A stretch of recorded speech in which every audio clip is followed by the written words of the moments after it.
un ETF qu'il faut pas acheter. C'est quoi cette vidéo? Vous allez voir qu'il y a un ETF qui me paraît être le pire du monde. Ce sera le sujet de la vidéo d'aujourd'hui. Puis on aura aussi la macroéconomie et les indices qui compléteront ce 51e épisode de l'Hebdo de Ricardo. Et c'est juste après le générique.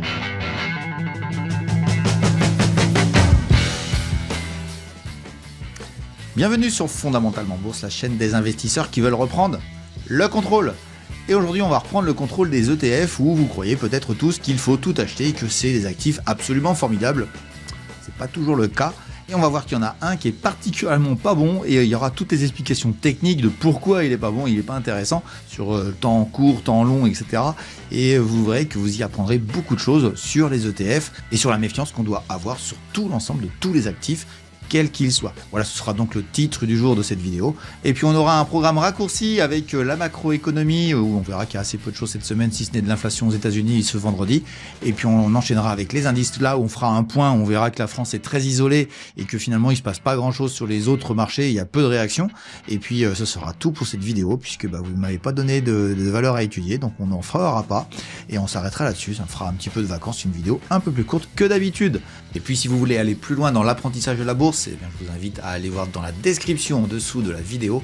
Vous y trouverez tous les liens qui vous permettront d'accéder à la newsletter L'Écho de Ricardo, où je vous fais découvrir chaque semaine une action d'exception. Vous pourrez aussi intégrer le portefeuille virtuel Dynamic Invest, où vous pourrez suivre en direct tous mes arbitrages ainsi que mes sentiments de marché, et puis j'y réserve aussi quelques surprises en exclusivité pour mes abonnés. Vous aurez aussi la possibilité d'accéder à la formation coachée que j'enseigne depuis des années à des élèves motivés pour acquérir une méthode gagnante basée sur le principe des poupées russes, associant l'analyse fondamentale et l'analyse technique. Et puis vous trouverez enfin un ensemble de contenus complètement gratuits sur le blog de Ricardo qui vous permettront de découvrir encore plus profondément ce monde formidable que sont les marchés financiers. Voilà, et puis pour compléter, je rappelle qu'il y a un article notamment sur les brokers, sur comment choisir son broker dans le site internet fondamentalement-bourse.com. Et on regarde aussi la performance du portefeuille Dynamic Invest, le portefeuille long terme que je vous mets juste ici. Vous voyez deux courbes, la courbe orange, c'est les positions en cours qui ne voient pas du tout de problème sur les marchés financiers,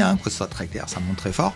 Et puis on a aussi la courbe noire qui inclut, elle, les plus-values. C'est donc un portefeuille long terme, mais c'est un portefeuille dynamique, puisque s'il y a des plus-values, ça veut dire qu'on encaisse des gains, on fait des choses intéressantes sur le sujet, et c'est en permanence sur Dynamic Invest. Vous avez tous les liens pour vous abonner à ce service qui est payant. Allez, on enchaîne avec le titre du jour, effectivement, le pire ETF du monde. Vous allez voir qu'il est peut-être pas tout à fait loin de nous, il est peut-être même tout près de chez nous, il est peut-être même chez nous. Allez, c'est parti. Alors tout d'abord, qu'est-ce qu'un ETF? Un ETF, à vrai dire, c'est un fonds avec un robot. En gros, on détermine des actifs qu'on met dedans et le robot, quand vous mettez de l'argent, le robot va aller acheter un peu de tout, de telle manière à répliquer au mieux possible la thématique dans laquelle on est. Et vous avez en gros deux types d'ETF. Vous avez un ETF qui peut être sectoriel, qui est sur une thématique sectorielle diverses ou variées, par exemple l'énergie ou l'armement. Rappelez-vous ce que j'ai dit la semaine dernière sur l'armement. Et vous avez la deuxième possibilité, c'est de faire un tracker. On appelle souvent ça un tracker, mais c'est un tracker que dans un cas. C'est dans le cas où on suit un actif de manière le plus proche possible. Alors ça peut être une matière première, style le gold, style l'argent ou je ne sais quel autre, ou l'ETF aussi qui est sur le sujet, c'est l'ETF Bitcoin. Mais le tracker, c'est souvent fait référence à des indices. Et les indices, notamment, je dirais le Nasdaq 100, le Nasdaq, enfin bref, tout un tas d'indices différents. Et évidemment, il y a un ETF tracker sur le CAC 40. Donc vous pouvez suivre le CAC 40 de manière synthétique en collant à ce que fait le CAC 40 approximativement. Il y a quelques petits écarts, notamment les frais, mais globalement, c'est pas inintéressant comme système, même si je suis assez peu intéressé par le sujet. Peu intéressé, mais j'en ai très très peu, mais j'en ai personnellement, et on en parle d'ailleurs sur Dynamic Invest aussi, on en a un tout petit peu aussi sur Dynamic Invest. C'est ce qui est intéressant dans ces actifs, c'est la notion il y a deux choses qui me paraissent importantes, c'est l'idée de la diversification. La diversification, voilà, si vous prenez l'ETF du CAC 40, vous mettez toutes les valeurs du CAC 40 dans un seul actif et vous l'achetez avec un prix qui vous évite d'avoir un peu de tout, avec des prix parfois pas toujours abordables, je pense à des actions comme Hermès qui sont assez chères, et ça vous permet de les acquérir à travers cet ETF et d'avoir un peu de tout, du Total, de LVMH et compagnie dedans. Vous avez aussi les mauvaises, qu'on soit très clair. Le deuxième avantage des ETF, diversification, mais le deuxième, c'est le caractère passif de ces actifs. L'idée, c'est de dire, bah, vous achetez, puis vous fermez les yeux, parce que de toute façon, vous allez suivre, et puis voilà. Je vais vous faire deux réflexions sur ces deux avantages. Un, la diversification, ouais, c'est le meilleur moyen de moyenner, et quand on moyenne, on ne performe pas, puisque, voilà, ça c'est la première chose. La deuxième chose, sur la passivité, vous allez m'expliquer, hein, mettez-moi ça en commentaire si vous voulez, gentiment, hein, pas la peine de m'agresser, vous allez m'expliquer comment on peut être passif face à des actifs. Passif, actif. Je sais pas, il y a deux mots qui vont pas du tout ensemble, et la passivité sur les marchés financiers, c'est une aberration absolue. C'est mon avis, ça engage que moi. Ceci étant dit, il y a quand même beaucoup de gens qui me rejoignent, mais ils sont pas toujours très entendus, parce que évidemment, il y a toute une industrie derrière qui fait que il y a pas mal de gens qui vous incitent à aller vers les ETF parce que voilà, ça rapporte beaucoup d'argent, peut-être pas toujours à vous. Et ça, c'est ce qu'on va voir juste après. Alors le fameux ETF, le pire du monde à mon goût, c'est un ETF qui pourrait parfaitement rentrer dans l'indice MDR. Alors ceux qui connaissent pas la chaîne ne connaissent pas l'indice MDR, mais on va bientôt faire une mise à jour de l'indice MDR. L'indice MDR, c'est les merdes de Ricardo, et c'est les pires actions, elles baissent tout le temps, et il n'y a aucune raison pour qu'elles ne continuent pas à baisser, et elles continueront à baisser tout le temps. Alors je vous le dis tout de suite, l'ETF dont on va parler, eh bien il sera intégré à l'indice MDR comme une des plus... C'est pas une action, hein, c'est un actif, hein, c'est un ETF, comme un actif dont on n'est pas à peu près sûr qu'il baissera tout le temps. Et cet actif, cet ETF, eh bien c'est le BX4. Et le BX4, c'est quoi? Alors c'est pas un nouveau modèle de chez Citroën, hein, pas du tout. C'est un ETF qui suit le CAC 40. Qu'on soit très clair. Il suit le CAC 40 avec un levier 2, c'est-à-dire doublement, c'est-à-dire que les mouvements sont doublés, sauf qu'il est inversé. C'est-à-dire que quand le CAC 40 prend 1%, globalement, votre BX4 va perdre 2%. Mais quand il baisse de 1%, vous allez gagner 2%. Donc évidemment, un CAC 40 comme en ce moment, qui a baissé de 10%, si vous aviez été malin, vu avant tout le monde qu'il se passerait ce qui se passe actuellement sur le CAC 40, moins 10%, vous aurez rapporté à peu près 20%, c'est tout à fait vrai. Alors vous allez me dire, du coup, non, il est super. Pas du tout.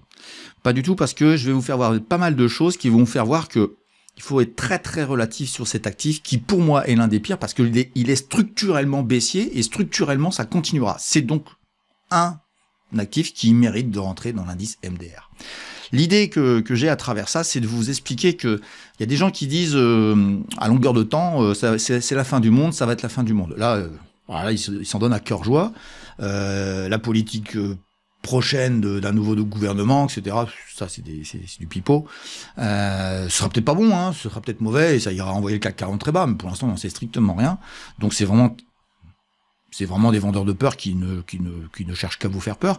Et si vous les suivez, vous achetez ce BX4 en disant oui, le CAC 40 va se casser la figure. Très bien. Et là, vous avez raison en plus. Donc, effet Dunning-Kruger, je gagne, donc j'ai raison, donc j'ai compris. Non, t'as rien compris. T'as juste vu qu'un actif bouge et va dans le sens que tu veux, et il se trouve que t'es tombé au bon moment. Parce que quand je vais vous faire voir certaines courbes sur longue période, vous allez comprendre que il y a un problème. À vrai dire, ce qui est important à retenir, c'est que ce BX4 a beaucoup de défauts, beaucoup de non-qualité, et il est structurellement pas du tout respectueux de l'objectif que vous pourriez avoir. Et on va regarder ça tout de suite sur des graphes, il n'y a rien de mieux que ça, et je vais vous faire voir juste deux exemples à court terme, de telle manière à ce que vous compreniez que, en plus, sur une courte période, vous pouvez parfaitement vous faire bananer, et ça va vous coûter extrêmement cher. Allez, on regarde ça tout de suite, on se met tout de suite sur un graphe. Et quoi de mieux que de regarder notre CAC 40 préféré, et qu'est-ce que l'on voit? On va voir deux choses. On va voir que ici, au début avril, tout début avril, nous touchons un niveau haut à 8255, et nous le retouchons exactement à peu près, pas à peu près, le vendredi 10 mai. Ça, c'est la première chose qu'on va retenir. C'est exactement, il n'y a pas d'écart, c'est exactement le même niveau de prix. Celui qui aurait acheté le CAC 40 ici, qui le revend là, il fait exactement 0. On est tout à fait d'accord sur le sujet. Le deuxième sujet qu'on va regarder, c'est l'évolution du CAC 40, et là je trouvais ça super intéressant aussi, sur un seul mois, un mois calendaire, le mois de mai, le fameux mois de mai, qui a une particularité, c'est que il commence exactement ici et il termine ici. Donc on a la performance plus 0,49 et on va aller regarder tout de suite le BX4 pour voir la différence que ça provoque, puisque si notre fameux BX4 fait le bon travail, on va doubler, hélas on va faire moins 1% sur le mois de mai, et ici on doit ne rien faire puisque ça double et 2 fois 0, on est d'accord, ça fait 0. Donc voici les performances qu'on doit attendre sur le BX4, puisque voilà, c'était un moment pas opportun. Évidemment, il fallait utiliser le BX4 ici, etc. Ça c'est beaucoup plus malin, mais ce que je vais vous faire voir, c'est il y a des petites choses qui vont vite vous gêner sur le sujet. Allez, on va regarder vite fait le BX4 et vous allez voir la différence. Et le voici, le voilou, le voilà. C'est bizarre, il ressemble pas. Alors, faut penser à l'envers, hein, qu'on soit bien d'accord. C'est pas du tout ce qu'on pensait. Donc, on a dit que début avril et mi-mai, à peu près, on se retrouvait à Equi, on tapait au même niveau de prix, 0. Allez, on va aller voir ça tout de suite. Regardez bien. Celui de fin mars, c'est ici. On va le mettre ici, c'est exactement le 2 avril de mémoire.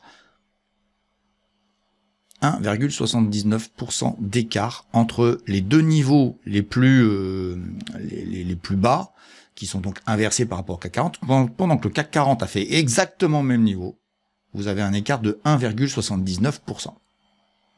Ce qui veut dire, je fais une pause, ce qui veut dire que quand le marché est équi, à 0, avec une amplitude de temps de 1 mois et demi, vous perdez 1,79%, c'est-à-dire que vous perdez plus de 1% par mois, donc plus de 12, on va dire c'est de l'ordre de 15% par an, sans rien faire. Hein, j'extrapole de 1 mois et demi à 12 mois. Je vais les voir sur 10 ans. Et on est équi. À vrai dire, l'idée qu'il faut vous reteniez, c'est que, à vrai dire, quand vous faites les variations au quotidien avec le levier, vous avez des petits écarts qui se créent, ça s'appelle le bêta slippage. Bêta slippage ou slippage. Enfin, en gros, il y a des petits écarts. Les petits écarts sont pas à votre avantage. Donc, dans les mouvements, je dirais, erratiques de graphique, donc ça marche pas très bien, ces effets de levier, et c'est à votre rencontre, évidemment, et vous avez remarqué que c'était très important. Donc, sur un marché qui ne donne rien, c'est pas du tout à privilégier. Ça, c'est la première chose à retenir. C'est plutôt des outils qui servent dans la tendance. Donc, dans des tendances assez longues. Et là, par contre, vous n'avez pas trop d'effet de bêta slippage. Ça, c'est la première chose à retenir. Et vous avez vu, hein, ça vous coûte une fortune. Et c'est juste par le phénomène de calcul, Bon, je pourrais vous expliquer, mais plus 2 moins 2, ça fait pas 0, quoi. Voilà. En gros, c'est ça pour être simpliste. Les mathématiciens sauront parfaitement l'expliquer, mais c'est pas l'objet. En gros, vous êtes perdant. Maintenant, si vous voulez bien, on va aller regarder de date à date, là, du mois de mai. On va voir sur cette période-là, puisque, voilà, c'est intéressant de voir si on aurait fait un truc différent, mais j'ai encore autre chose à vous raconter sur le sujet. Regardez bien ce qui se passe. Alors on va faire de nouveau le calcul avec la petite règle, et on se met au début mai, et on va jusqu'à fin mai, voilà, ici, moins 3,58%. Et oui, mais on a fait moins 0,5, plus 0,5 sur le CAC 40. En gros, écoute, mais plus 0,5. Donc, ça aurait dû faire moins 1 et pas moins 3,5. Il y a 2,5%. Qu'est-ce qui se passe? Parce que tu nous dis que c'est 1% par moins à cause du slippage. Je vais vous le dire juste après. Mais c'est encore pire que ce que vous pourriez croire. En tout cas, ce qui est certain, c'est que vous retenez bien que sur le mois de mai, vous avez un écart de 2,5% entre ce que vous auriez dû faire et ce qui s'est vraiment passé sur le BX4 par rapport au CAC 40 qui lui fait plus 0,5, donc vous auriez dû faire moins 1. Il commence à y avoir un gros loup sur le sujet qui est important, et vous devinez bien que les gens qui investissent longtemps sur le BX4, il y a un gros souci. On va aller voir sur plus longue période, et vous allez voir que ça commence à se préciser que c'est bien une valeur qui va rentrer dans l'indice MDR, parce que là on a regardé sur la dernière période, il y a quelques jours, mais vous allez regarder sur beaucoup plus longue période, si par hasard, c'est quand même intéressant de faire du BX4 à certains moments. Allez, on va regarder ça sur longue période. Et rien de mieux que de regarder depuis que ce BX4 a été créé, puisque on le voit ici en noir depuis qu'il a été créé, c'est-à-dire juste avant, c'était en 2007, donc juste avant la grande crise financière qui a fait effondrer le CAC 40. On le voit ici en bleu, le CAC 40 s'effondre et le BX4 fait bien son travail de levier 2 dans l'autre sens. Super génial, etc. Bon, après, il faut savoir récupérer ses gains, etc. Ça rebondit, mais je vous laisse regarder quelque chose qui va commencer à vous surprendre. C'est que si votre CAC 40 était à peu près à ce niveau ici, en 2007, il est revenu à peu près au même niveau, ici. Et il se trouve que c'est juste avant le crack du Covid. On est approximativement équi 0. Regardez bien sur longue période où est rendu notre BX4. Ce qui veut bien dire que pour les gens qui voudraient acheter la peur, l'effondrement à horizon 5 ou 10 ans, c'est une catastrophe, puisque de toute façon, ils se feront bananer de toute manière, vous perdrez tout le temps. Et regardez bien, vous profitez en vous disant « Ah, ça y est, l'effondrement arrive », vous profitez du Covid. Voici le résultat sur votre BX4. Nous sommes exactement sur une valeur de l'indice MDR, ça baisse tout le temps, c'est structurel, blablabla. Ce que vous avez vu tout tranquillou sur la partie que vous avez vue sur quelques semaines, quelques jours que je vous ai donné sur exemple, vous pouvez l'extrapoler sur longue période, ça fait exactement la même chose. Je vous donne juste un ordre d'idée, hein, mais le BX4, quand vous l'achetez à n'importe quel moment de cette courbe, en gros, vous avez tout perdu votre argent, quoi qu'il arrive. Et on va faire un petit effort, on va aller regarder juste avant le Covid ce que ça provoque, et on va aller voir les conséquences que ça a sur le BX4, et est-ce que on est finalement, si c'est pas le hasard, on va aller voir juste en 2020, de la même manière qu'on vient de faire sur une période beaucoup plus longue. Donc voilà, nous sommes juste avant le crack du Covid, ça se casse la figure, notre BX4 a effectivement fait un différentiel très important, et quand il tombe fort. Regardez bien, nous retrouvons le niveau du Covid à peu près ici, mais notre BX4, lui, ne fait pas zéro, il est encore en écart, et évidemment pas à votre avantage. Et ça continue, et finalement, si vous regardez bien, l'écartement continue continuellement. Nous sommes en train de remonter légèrement, suite à un stress de marché aux élections françaises, mais globalement, vous avez, c'est très simple, regardez bien, hein, on voit que notre CAC 40 fait plus 30, pendant que notre ETF BX4, lui, fait moins 75%, vous voyez, donc on devrait faire moins 66, il y a 10% d'écart, et on est sur 4 années. Donc là, encore une fois, vous avez des écarts importants. C'est purement une catastrophe, qu'on soit très clair. À vrai dire, il va falloir que vous compreniez deux choses. C'est que, vous avez des frais. Alors, on vous dit, c'est pas cher, les ETF. Ouais, c'est pas cher. D'accord. Alors, vous allez m'expliquer quand même comment on peut prendre 0,3%, ce qui vous paraît être pas très cher, quand sur les actions, en ce qui me concerne, sur mon broker, moi, c'est 0,08. Ça fait quand même plus que 3 fois plus cher. C'est même 3 fois et demi plus cher. Ça va, hein. Il se porte bien Amundi, hein, qu'on soit très clair, parce que l'émetteur c'est Amundi. Ça c'est la première chose. La deuxième chose, vous êtes en train d'acheter un actif qui est l'inverse d'un actif qui monte. Malgré tout, le CAC 40 monte. Qu'est-ce que vous faites devant un train qui vous arrive dessus? Vous ne pouvez que vous faire écraser. Sauf que certains moments, on l'a vu, certains moments ça marche. Ça, c'est l'autre chose qui peut à retenir quand même. Mais il y a un truc que vous connaissez pas. Et il y a un truc, pour moi, c'est un piège, parce que personne ne vous le dit. Moi, j'avais du BX4 fut un temps, et j'ai compris un jour où j'ai su qu'il y avait eu des dividendes importants versés le même jour, le bon jour, sur des valeurs du CAC 40. Il devait y avoir Total dans l'histoire, enfin bref, il y avait plusieurs valeurs, et j'ai un écart important entre mon BX4 et mon CAC 40. Et c'est là que je comprends. Nous ne sommes pas en train de répliquer le CAC 40, mais le CAC 40 GR. Le CAC 40 GR, c'est quoi? C'est le CAC 40 avec les dividendes réinvestis. Et à vrai dire, c'est très simple. Quand vous êtes en train d'acheter le CAC 40 en inversé, le dividende qui est versé, il vous est pris quand vous êtes à l'envers. C'est l'inverse. Mettez un levier 2. C'est 2 fois. 2 fois les dividendes. Résultat des courses, vous achetez un actif qui s'appelle le BX4, où vous êtes en train de dire, quand il y a des dividendes versés, c'est vous qui les donnez, x2, vous pouvez jamais gagner. Parce que les dividendes sont versés, alors, il y a une grande partie en mai, c'est pour ça qu'en mai, il y a eu un écart important, mais vous en avez à peu près partout. Donc, il faudrait que vous jouiez au BX4 entre 2 salves de distribution de dividendes, parce que les distributions de dividendes sont à votre inconvénient. Ça fait que ça commence à faire beaucoup de choses, entre le bêta-slippage, les dividendes qui sont pas à votre avantage, un actif qui est plutôt haussier malgré tout, il y a des belles entreprises en France, ça fait énormément de choses qu'il faut maîtriser. En gros, vous avez quelques fenêtres d'ouverture à quelques moments, si vous croyez que les élections vont provoquer l'effondrement du marché, allez-y, mais je vous le dis tout de suite, le reste du marché européen, il baisse pas, donc le CAC 40 baissera un peu, et puis ça s'arrêtera là. Et vous avez tous les éléments qui vous font dire que tout simplement le BX4, c'est le pire ETF du monde, il ne sert à rien, sur courte période, il n'a pas d'intérêt. Sur longue période, il a encore moins d'intérêt. On l'a vu, les courbes parlent. La seule chose qui pourrait être intéressante sur le BX4, c'est des moments de grande crise. Moi, je vous cache pas, j'ai pas acheté le BX4 au moment du Covid. J'ai acheté sur un autre type d'actif que le PEA, puisque là, on peut le faire en PEA. C'est la seule couverture qu'on a en PEA. J'ai acheté sur hors PEA, j'avais acheté un short avec levier sur le DAX. Et du coup, bah voilà, ça m'a payé quelques pertes pendant le crack du Covid. Bon, ça faut avoir un peu de métier entre guillemets pour pouvoir trouver le bon moment. Mais il y a très peu de fois là sur ce que vous voyez. Il y a eu une fois il y a 4 ans.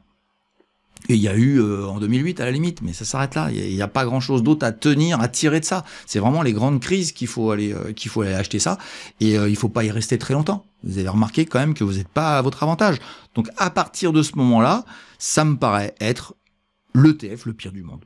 Tout simplement. Alors vous allez me dire, bah ouais, c'est bien gentil, merci, c'est sympa, mais moi j'ai un PEA, j'ai qu'un PEA, mais je fais comment pour couvrir mes positions? Alors je rappelle ce que c'est que la couverture. La couverture, c'est acheter un actif qui va faire que quand vous allez avoir vos actions qui vont baisser, bah, l'actif va compenser, lui en montant, va compenser les baisses sur vos valeurs dues à un stress de marché sur lequel vous voulez pas vendre, mais vous voulez vous protéger de cette baisse, vous prévoyez moins 10 et vous essayez de trouver une compensation pour pouvoir aller accompagner le moins 10.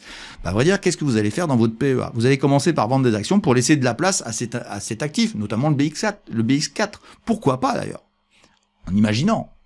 Donc vous allez vendre des actions. Donc vous allez laisser du cash.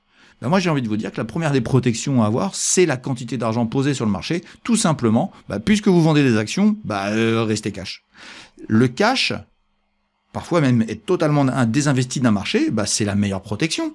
Je vais vous donner un exemple, tout simplement. On va prendre un marché qui oscille, on va pas dire qu'il bouge, il oscille, on va être très simpliste. Plus 20, moins 20, plus 20, moins 20. Alors ça fait pas tout à fait droit, mais enfin on va dire que c'est un range tout à fait parfait. Vous prenez plus 20, vous êtes super intelligent, vous vendez à plus 20 et vous rachetez le moins 20 et vous reprenez le plus 20. Vous avez fait plus 20, rien et plus 20. Plus 20 et plus 20, ça fait 44% de hausse. D'accord? À partir de ce moment-là, c'est quand même beaucoup plus intéressant en disant j'ai été cash pendant toute la baisse et j'ai racheté en bas et je revends en haut. Évidemment, c'est très simple à dire, mais globalement, même si votre baisse, vous la subissez, je dirais, pour moitié, vous me faites moins 10, vous auriez plus 20, moins 10, plus 20, moins 10, plus 20, moins 10, vous savez, sur longue période, vous vous en sortez très bien. Donc si vous vendez à moitié ou si vous vendez une partie de la baisse, c'est très bien, vous allez surperformer les marchés sur très longue période. Donc, à vrai dire, la meilleure solution, à mon goût, qui ne pose pas trop de soucis, c'est de savoir être cash. Il faut savoir être dynamique dans son portefeuille. C'est tout l'intérêt de ce que l'on fait sur Dynamic Invest. C'est tout l'intérêt de ce que je propose dans le service où il y a un portefeuille dynamique qui a beaucoup d'intérêt sur différents sujets. Le money management, la gestion du portefeuille. Est-ce qu'on est investi en ce moment ou est-ce qu'on l'est pas? Est-ce qu'on continue ou pas? Quel type d'actifs on achète? Quelles actions on achète? Et surtout, les abonnés n'ont jamais entendu parler du BX4. Voilà, j'en ai terminé avec cette partie de la vidéo. J'espère que vous avez apprécié. N'hésitez pas à mettre des likes, à mettre vos commentaires sur ce que vous en pensez. Et puis surtout, n'hésitez pas à vous abonner et à mettre la cloche qui vous permettra d'avoir les notifications des vidéos futures sur cette chaîne. N'hésitez surtout pas. Allez, on enchaîne avec la partie classique de la vidéo. On enchaîne tout de suite avec la partie macroéconomique. Et ça se concentre finalement que sur ce vendredi. Allez, c'est parti. Et donc, on commence lundi avec l'indice IFO, l'indice du climat des affaires allemand qui est toujours morose, mais qui ne baisse pas vraiment. On est stable, donc voilà, l'Allemagne est dans son trou, elle creuse plus, mais elle remonte pas. Voilà, ça c'est dit. Mardi, on a les États-Unis avec le chiffre de la confiance des consommateurs. Donc là, c'est la consommation. La consommation, c'est très important pour les États-Unis. C'est la partie la plus importante. On baisse un petit peu, mais il y a pas grande panique sur le sujet. C'est un ralentissement économique, comme je vous le dis depuis toujours. On enchaîne très rapidement sur les choses qui sont récurrentes, on va pas se prendre la tête. Sur la partie vente de logements neufs, on a une petite baisse, non, c'est pas une petite baisse, une baisse importante. On a une baisse, on passe de 700 000 à 620 000, donc on a une baisse, je dirais, des ventes de logements. Bon, faut confirmer, ça gigote un peu, mais ça, faut le prendre en compte. Voilà, ça ralentit aussi de ce côté-ci. Et on a le PIB américain qui est sorti donc sur le trimestre 1 de 2024. Voilà, donc on était à 3,5 l'an dernier, mais c'était une année exceptionnelle. On fait 1,4. C'est pas mal, C'est pas mal quand tu repasses 3,4. Ça veut dire que sur deux années, t'as pris 5%, qu'on soit clair. On prévoyait 1,3, on a fait 1,4. Bon, je maintiens, je vais peut-être avoir tort, mais le PIB du trimestre 3, je rappelle à tout le monde que j'ai mon petit pari. où je vais, je pense on sera pas loin de zéro. Moi, je pense qu'on sera négatif sur les États-Unis, mais bon, on verra bien. Et c'est du technique, c'est pas pour ça que ce sera la grande catastrophe. Alors, ensuite, on a l'inscription hebdomadaire au chômage qui se maintient autour de 250 000, bon, 230, 250. Comme je vous disais, c'est une borne haute, faut pas aller trop au-dessus, mais ça n'a pas l'air de vouloir, on verra bien, ça baissera pas, ça peut monter un peu plus fort, bon, on verra bien. Il faut être assez relatif, retenez bien les chiffres, une inscription hebdomadaire, 230 000, 240 000, 50 000, c'est pas, voilà, ça va bien, c'est le rythme classique américain. On termine avec vendredi, qui est le seul jour intéressant, comme je vous disais. Vendredi, on se retrouve dans une situation assez simple. On a les PIB anglais qui sont tombés et qui remontent.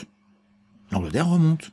Et ça fait un petit moment, ceux qui suivent assidûment la partie macro, je disais que l'Angleterre, ça allait mieux. Moi, j'aime bien le gouvernement qui est en place, là, Richie Sunak, là, ça a l'air pas mal ce qu'il fait. Enfin, vous allez me dire, non, c'est pas que c'est pas mal, c'est qu'il y avait un charlot avant. Rappelez-vous de l'échevelé là qu'il y avait avant. Bon, lui, il a l'air d'être sérieux, il met un costard, une cravate et il tient correctement à table. Vous voyez ce que je veux dire. Donc voilà, ça paye. Voilà, on a un mec qui a la tête sur les épaules et qui est, je crois, richissime en plus, ou c'est sa femme qui est riche. Enfin bon, bref, tout va bien pour lui et c'est autre chose que ce que c'était. Comment, je sais même plus comment il s'appelait celui d'avant, mais enfin, ça ressemblait à rien. Voilà, pour l'Angleterre. Et c'est important, parce que l'Angleterre, c'est quand même notre petit voisin. Quand les Allemands et les Anglais vont pas bien, voilà quoi. Les Allemands vont toujours mal, mais on sait pourquoi. L'énergie, des choix stratégiques fut un temps absolument pitoyable. Je rappelle quand même, tiens, j'en fais une parenthèse, les petits nouveaux de la chaîne, parce que j'en mets une régulièrement sur les Allemands. Je rappelle qu'Angela Merkel faisait partie de la Stasi et qu'il y a un certain Vladimir Poutine qui a été longtemps stationné pour le KGB, où ça, à Dresde, en Allemagne de l'Est. Je vous laisse voir ce qui s'est passé dans les couloirs des services secrets allemands de l'Est et russes à ce moment-là. Bon, je suis un vieux grigou, moi j'ai connu le mur de Berlin, donc je vous dis ça comme ça, mais les Allemands s'étaient à coquiner avec les Russes un peu trop à cause d'une petite amitié, je dirais, ancienne entre Angela et Vladimir. Angela s'en va, bim bam boum, guerre et explosion d'un certain Nord Stream 2. Je vous laisse interpréter ce que les Américains ont fait. C'est peut-être pas un mal, mais en tout cas les Allemands mangent bien, les Anglais s'en remettent bien, bon, bah voilà, et eux ils n'avaient pas d'accord avec les Russes non plus, tout simplement. Allez, c'est une petite parenthèse géopolitique à la Ricardo. Vous en aurez quelques-unes, vous en avez quelques-unes parfois, elles sont parfois caustiques, mais bon, elles sont aussi assez révélatrices quand même que ce monde tourne pas toujours comme les gens pourraient croire, et certainement pas comme France 2 le raconte. On termine avec l'élément le plus important de l'année, de la semaine. C'est pas l'inflation française. Bon, vous voyez bien, il y a plus d'inflation. Enfin, qu'on soit clair, faut qu'on arrête avec ça. Il y a plus d'inflation.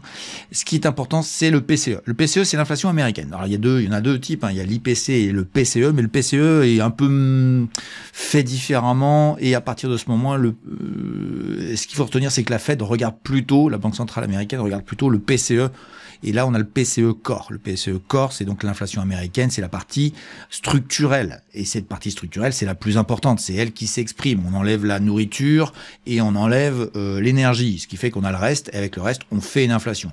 2,8, on descend à 2,6. Prévu et on obtient 2,6, donc tout va bien. C'est exactement les scénarios que je vous disais. Il n'y a plus d'inflation parce que 2,6, si on dit que c'est de l'inflation, il faut qu'on arrête. Ce qui est important, c'est ça. Et on a sur le mois de mai, on était à 0,3 l'an dernier et on est à 0,1, donc on est quasiment à 0. Ce qu'il faut juste retenir de cette semaine, c'est qu'on confirme tous les scénarios que j'envisageais. Pour ceux qui suivent depuis longtemps, globalement, on va vers une forte baisse de l'inflation que personne n'a jamais parlé, mais enfin bon voilà. À cause de qui? Des Chinois qui font du dumping sur leurs produits. On le voit très bien dans les chiffres chinois qui ont une déflation. Malgré tout, les Chinois sont un très gros exportateur dans le monde entier. Ça exporte de la déflation, notamment sur la partie, je dirais, industrielle, etc. À partir de ce moment-là, vous avez un mouvement qui s'est lancé que personne ne dit et que ça va apparaître. J'en suis presque sûr. Vous rigolerez le jour où tout le monde en parlera, mais moi, pour moi, on va vers de la déflation. Déflation veut dire qu'on passe en dessous de zéro, c'est une baisse des prix. Et une crise déflationniste, c'est pire que la crise inflationniste, qu'on soit très clair. Parce que là, on l'a vécu longtemps. Par contre, ça va être très très bon pour les marchés. Je vous le dis tout de suite, ça va être très bon pour les marchés. Donc voilà, c'est un scénario toujours aussi Goldilocks. Alors, pourquoi ça baisse, machin? Il y a des éléments autres qui font, et puis ça a tellement monté qu'il faut que ça respire. On arrive proche de l'été. Je sais pas trop ce qui va se passer parce que évidemment l'émission je l'enregistre vendredi, il y a des élections françaises qui nous tombent ce week-end, un premier tour puis le deuxième tour la semaine d'après. Les Belges sont peut-être un peu moins au courant, enfin s'ils connaissent bien. Les Français et les Belges, nous on va regarder surtout lundi soir le match entre France et Belgique. Mais ce qu'il faut retenir, c'est que c'est pas baissier, quoi. C'est globalement le marché est pas baissier. Et on va aller regarder les indices si vous voulez rapidement. Alors évidemment là je suis juste enregistré à l'ouverture américaine. Bon, ça peut encore bouger un petit peu, mais bon on va voir que globalement on sait où on en est, on sait où on se positionne et il y a un pays sur lequel il faut pas aller. Je vous laisse deviner lequel et on va aller voir ça tout de suite. Allez, c'est parti pour les indices. Et on commence par notre cacounet préféré qui va clôturer son mois de juin d'une manière assez claire. C'est clair, on est baissier sur la France. On est baissier sur la France, évidemment c'est les élections, donc c'est évidemment le résultat des élections qui fera la suite. Bon, il est quand même évident que ce sera pas la gauche. Enfin, j'en sais rien, on verra bien. Mais en tout cas, ce qui est sûr, c'est que je vois pas trop pourquoi ça rebondirait. Sauf une grande surprise électorale ou je ne sais trop quel événement, mais bon, pour moi, peut-être un retour, hein, on peut remonter ici et puis voilà. En gros, c'est mort hein, la France pour l'instant. Alors, moi, à vrai dire, le scénario, ce qui serait bien entre guillemets, moi, je parle boursièrement, je parle pas de politique. Bah, c'est qu'il y a un petit sell-off là, un bon sell-off qui soit racheté. Allez, pourquoi pas 6008 là, ça ferait un peu moins 7, moins 8%, ce serait assez sympa, mais ce serait pour un rebond vers les 7500 et ça ressemblerait à une tête-épaule, voilà, entre nous. Bon, on verra bien si ça donne raison, mais on verra bien, ça peut arriver que ce soit le bon scénario. Voilà pour le CAC 40 en mensuel, donc c'est un gros signal baissier et on va aller regarder tout de suite ce qui se passe sur les hebdomadaires pour voir un peu mieux. Donc hebdomadairement, qu'est-ce qu'on voit? Bah Gloubi-Boulga, hein, c'est en train de vendre parce que bah évidemment le premier tour des élections est ce week-end, donc c'est en train de vendre, on verra bien. Ouais, scénario immédiat 7100, c'est pas très loin, et puis peut-être un peu plus bas effectivement 6008 là. Ça me paraît être une zone super intéressante aussi. Bon, on verra bien, hein, on va pas tirer de plan sur la comète. Ce qui est sûr, c'est que le marché, il est pas du tout rassuré par ce qui se passe sur les élections françaises. Et ça, c'est vraiment, sauf qu'il peut, pas de française, pas de France dans les portefeuilles. C'est mon avis, ça n'engage que moi. En tout cas, c'est ce qui m'arrive à moi et c'est ce qu'on fait avec les abonnés de Dynamic Invest. On va aller voir en daily, on va aller confirmer tout ça en daily, mais vous allez voir qu'il n'y a rien à tirer de ce marché-là. Voilà, daily, donc il y a eu la chute, le rebond technique, avancé en crabe qui me plaisait pas, et bim, badaboum, ça fait 3 jours que ça vend fort. Et il y a un support évident là, un support technique là. Alors, je vous le dis, hein, plutôt pas content ce week-end. Poum, ouverture en dessous et ça accélère. Plutôt pas content, mais finalement faux pas content. Poum, et ça remonte. Et puis ça sera un point bas. Et puis voilà. Hein, ou alors grande surprise positive. Là, c'est gap aussi accélération, mais bon, je crois pas du tout. Voilà pour les scénarios qu'on peut se faire à très court terme. Hein. C'est une journée un peu spéciale. On est juste avant la clôture, juste avant les élections françaises. On va aller voir un petit peu ce qui se passe ailleurs. Je vous le dis quand même, le CAC 40 est à moins 0,72 et nous avons tous les Français, les indices français qui sont à la baisse fortement. On va aller les voir tout de suite. Et j'ai tout le reste qui n'est pas spécialement baissier. Allez, on regarde le CAC Mid and Small. Voilà, bon bah c'est simple, hein. J'ai rien d'autre à dire, badaboum. Le CAC Small, le voilou, le voili, le voilà, il arrive. Bah je vous avais dit la dernière fois qu'il irait chercher en bas. Il y est, donc le marché croit vraiment dans le rassemblement national et où les filles, en tout cas, merci, au revoir Emmanuel Macron. Tiens, ça c'est un truc intéressant. Macron disparaît entre guillemets, enfin bon, voilà, c'est la fin de la Macronie, on va dire, et voilà ce que ça donne. Donc les marchés aimaient bien Macron. Il faut savoir que quand il a été élu il y a 7-8 ans, ça avait fortement acheté juste avant qu'il soit élu parce que bah déjà Le Pen avait fait n'importe quoi, mais surtout Macron était un peu pro-business quoi. Là, ça sera pas la même chose, donc le marché va vendre et puis on verra plus tard si le gouvernement sera si mauvais que ça entre guillemets pour les marchés, on verra bien. Allez, on enchaîne avec l'Allemagne, on va aller voir ce qui s'y passe, comment réagissent les Allemands, et vous allez voir que c'est un peu différent. Voilà, les Allemands sont pas spécialement positifs, mais les Allemands sont pas spécialement négatifs.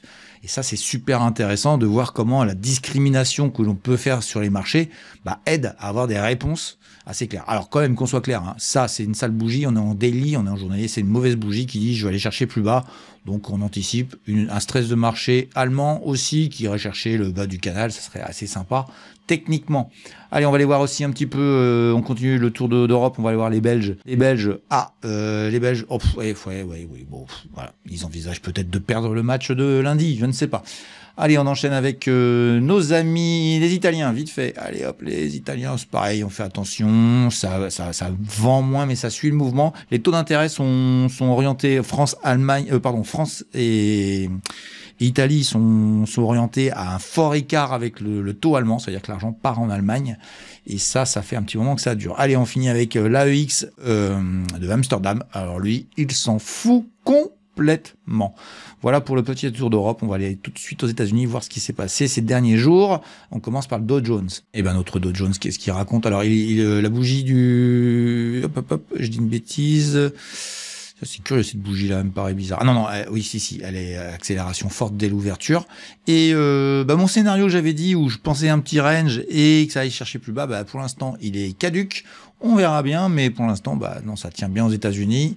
Visiblement, ce que je disais ne sera pas validé. Ensuite, on a le Nasdaq 100 qui plane. On va voir ce qu'il donne. Et il plane tout le temps. Il remonte, Nvidia, bonjour. C'est navrant de voir ça, mais c'est que Nvidia un petit peu aussi, il y a quand même un petit peu nos amis de Apple, mais voilà, on peut plus rien faire avec un indice comme ça. C'est soit t'es dedans et c'est bien. Nos amis, mes amis et les abonnés de Dynamique ont une position partielle dessus à long terme, mais voilà, il n'y a plus rien à faire. Qu'est-ce que tu veux faire? Il n'y a que les gros qui s'intéressent à ça. Voilà pour le tour des indices. Le tour d'indices, c'est assez simple. La France, vous voyez, elle est totalement décorrélée du reste. Donc, on a bien un événement franco-français qui influence, qui peut s'étaler légèrement sur l'Europe, mais beaucoup moins fortement. C'est mon avis, c'est mon scénario, c'est scénario 3. Vous irez voir la vidéo sur laquelle j'ai fait mes scénarios. On verra bien lundi ce qui se passe si ça bouge. Alors, ça sera peut-être pas le moment le plus fort, ce sera peut-être la semaine suivante avec le deuxième tour des élections et la vraie décision de savoir combien il y aura de sièges pour tel et tel parti. Et puis, je dirais que pour l'instant, il faut observer les marchés pour ceux qui sont que franco-français. Ça vous laisse vous interpeller quand même dans l'idée de dire est-ce que je dois rester sur un seul pays? C'est une question qu'il faudrait vous poser. On fera peut-être une émission spéciale sur ça. Pourquoi il faut aller voir ailleurs? Il y a plein de bonnes raisons. Et moi, je peux vous certifier que depuis, je vois beaucoup mieux, je comprends beaucoup mieux les marchés. En regardant un peu ailleurs, enfin pas un peu, beaucoup ailleurs, ça me permet de mieux comprendre ce qui se passe et de faire des bons arbitrages, des meilleurs arbitrages. Voilà, je vous souhaite tous un bon week-end. Il n'y aura pas de valeur cette semaine puisque vous m'avez pas donné. Et puis ça me permet de me reposer un petit peu. Je fais une vidéo un peu plus courte. N'hésitez pas à me proposer des valeurs à étudier pour relancer cette partie de la vidéo. On verra ça la prochaine fois, mais bon, pour cette fois-ci, on s'arrête là-dessus. Voilà, je vous souhaite tous un bon week-end. Vous avez des vidéos ici éducatives qui vous permettront, qui sont mises à jour régulièrement, il y en aura d'autres des nouvelles qui arriveront très rapidement, qui vous permettront de vous éduquer, d'apprendre des choses sur la bourse et de vous éduquer à tous ceux qui sont un peu nouveaux. Et puis vous avez ici une vidéo qui parle de moi, de ce que je fais, de ce que je suis et de ce que je propose. Voilà, je vous souhaite tous un bon week-end, je vous dis à la prochaine. Ciao, ciao.